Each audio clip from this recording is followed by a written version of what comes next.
Қиямет күні дейді, мен күллі адамзаттың мырзасы болам дейді. Ана саййидун наси яумал қиямати. Күллі адамзаттың мырзасы боламын дейді. Білесіңдер ме ол қалай болады дейді, сахабалармен отырған кезінде. Аллах Тағала қиямет күні бір жазық далаға, жерді жазып жібереді. Сол жазық далаға дейді, күллі әуелгілерінде, соңғыларында, кейінгілерінде бәрін жинайды дейді. Адам алейхиссаламнан бастап ең соңғы адамға дейін. Күллісін жинап әкеледі.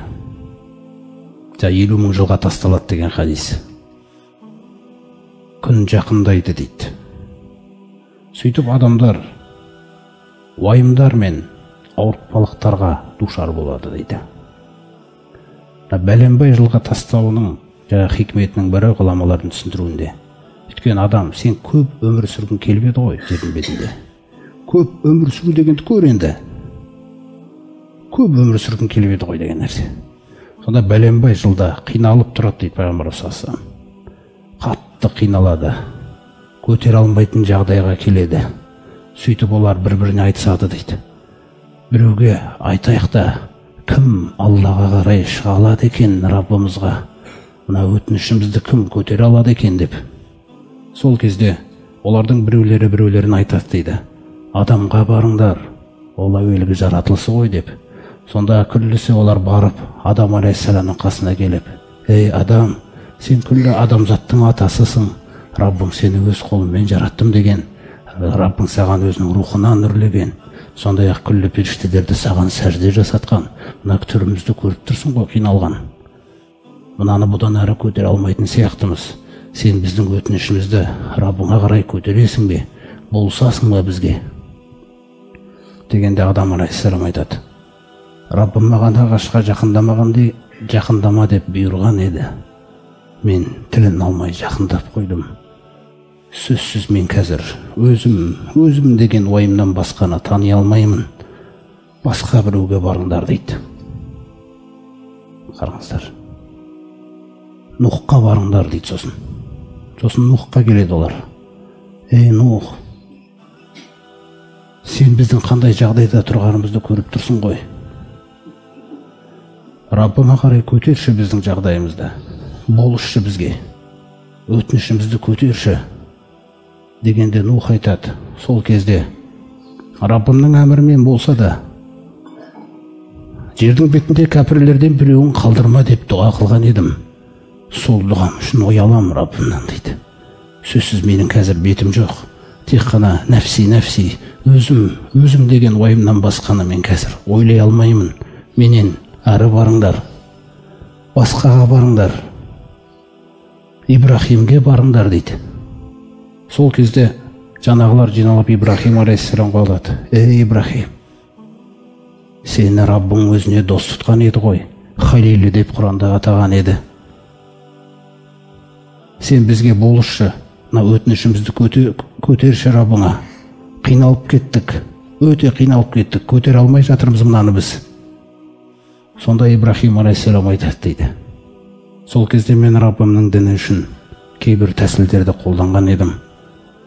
Сөзде сол тәсілдерім өтірік айтқанға саналама деп, мен бүгін Раббыма қарайтын бетім жоқ дейді.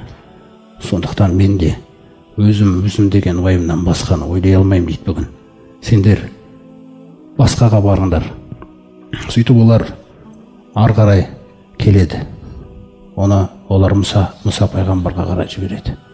Мұсаның алдына келіп, ей Мұса, сен ғой Алла Тағала сені артықшылық берген еді, жолдауын түсірді саған, сондай-ақ сенімен сөйлескен еді.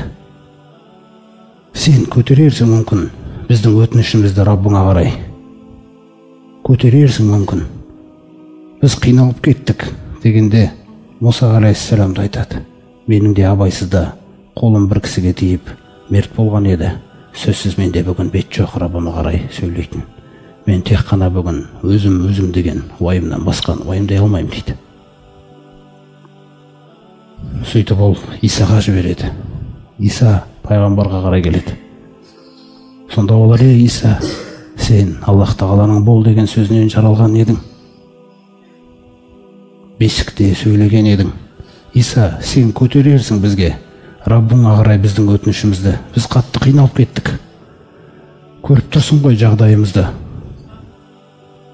дегенде, Иса да үнсіз қалып, өзім деген уайымнан басқаны ойлай алмаймын мен бүгін дейді. Сендер басқаға барыңдар, Мұхаммедке барыңдар деп. Сол кезде жаңағы адамдардың бәрі маған қарай келеді дейді. Раббым көкейіме салып, олар маған сол өтінішті айтқан кезде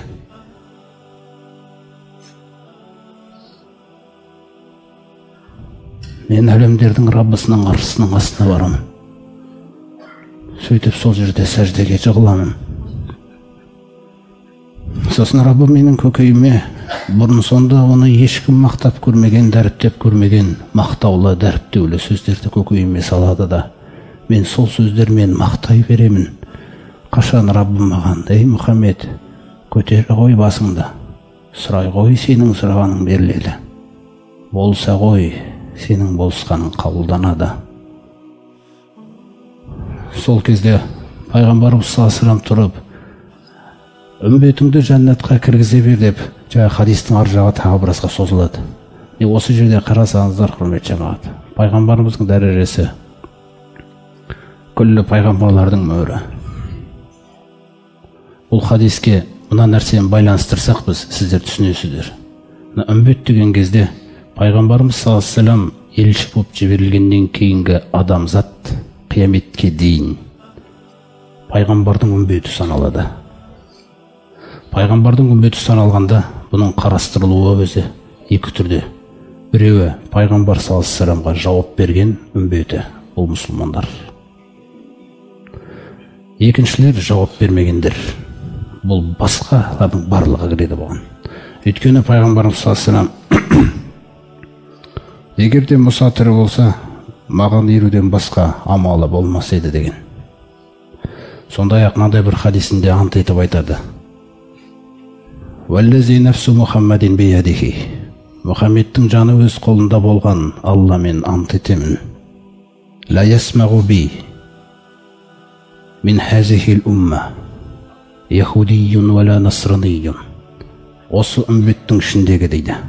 Яғни мен елші болып жіберілгеннен кейінгі адамзаттың ішінде қайсысы бір юдей, қайсысы бір насара мен туралы естіп, сүмме ямуту, сосын өліп қалса, валам юъмин бима урсилту бихи, мен жіберілген Құранға иман келтірмесе, илля кана мин асхабин нар, сөзсіз ол тек қана тозақтың тұрғындарынан болады дейді.